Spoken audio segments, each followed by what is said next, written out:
Rakyat Bukit Katil perlu memberi mandat kembali kepada Barisan Nasional BN agar mudarat yang berlaku sepanjang 22 bulan ketika pemerintahan Pakatan Harapan PH. BN mempertaruhkan Datuk Wira Hasnur Sidang Husin untuk merampas kembali kerusi berkenaan yang sebelum ini disandang bekas Ketua Menteri Adli Zahari.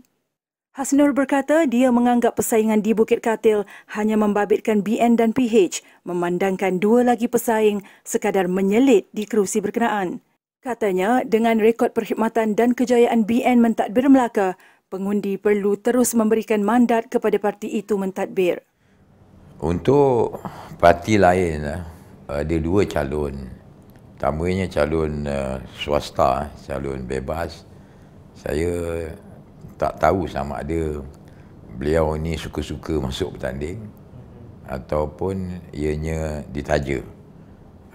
Bagi calon PAS, sememangnya dia telah berada di dalam satu kelompok ketiga, iaitu membentuk satu kelompok ketiga Perikatan Nasional. Dan pada pendapat saya, dalam konteks Negeri Melaka, saya bercakap atas kapasiti saya sebagai Timbalan Pengarah Jentera Pilihan Raya Negeri Melaka yang telah saya jawat 1 tahun lebih yang dahulu. Kita dah buat kajian.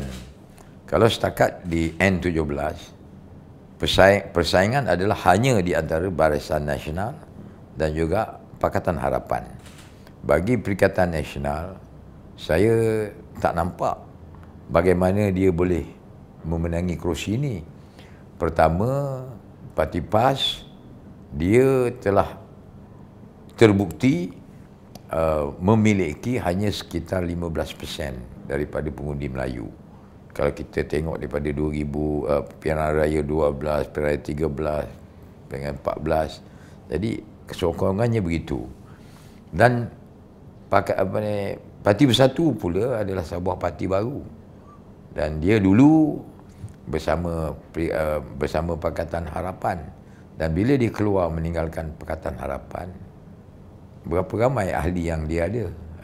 Kalau mengikut ahli di DUN ini, 1000 pun tak sampai kan.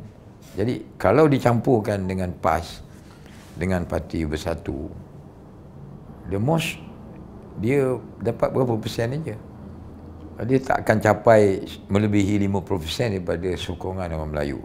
Dan satu fakta lagi, dia tak akan dapat undi daripada kaum Cina dan India.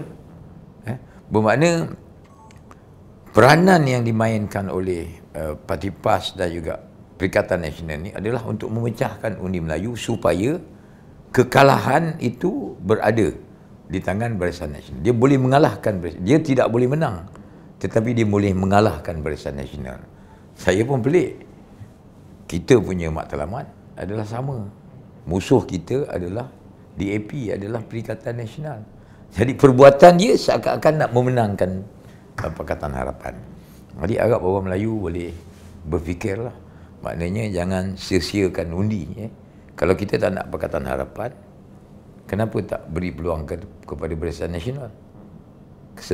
Dan dia tahu bahawa dia sendiri tidak mampu untuk menang.